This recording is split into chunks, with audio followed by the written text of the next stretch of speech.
Yo, it's Chris Webby, and you're watching me on the Boombox.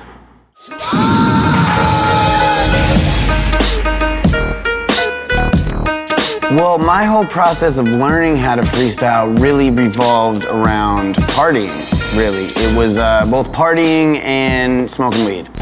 Because those were the settings in which, you know, busting out a freestyle made the most sense.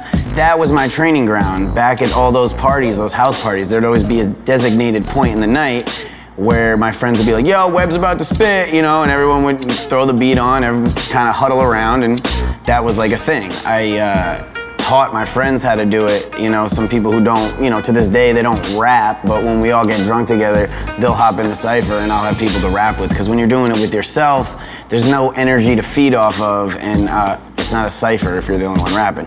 Back when I was freestyling the most in college, I think I was rapping like, freestyling anywhere from like 3 to 6 times a day, you know, and it's something that really needs to be, like I said, practiced in that you gotta do it to do it.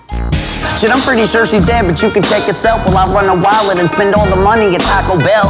Anyone that's deranged should surely be locked in jail. I'm on the ground but off the rails like an Eric Austin fail. I'm far from the first rapper from the suburbs, don't get it twisted, but I would say I'm one of the first to really openly embrace that and not try to run away from that. Like, I'm a fucking weirdo, I got cartoons tattooed on me, you know, whatever, dude.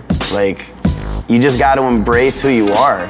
Basically, just being a middle-class white kid, you know, just a middle-class person, period. Fuck the white shit, that doesn't even matter. Not too many people are embracing that. They're either rapping about being here or here, and there's so many people in here that I would say are the biggest hip-hop consumers, and no one's really openly representing for them.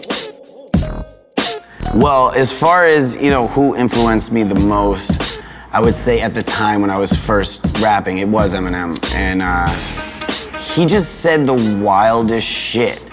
But that was part of his whole thing, and it was a time it was so shocking, you know what I mean? I feel like there's no shock value anymore. Like, back then, Eminem saying the shit that he was saying was the craziest shit in America. I mean, if you recall, there was, you know, all the rallies against him. He had the entire country in turmoil.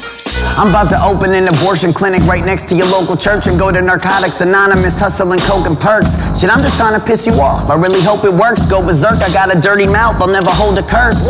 I do not know the inspiration behind what I just rapped, because it was fucked up.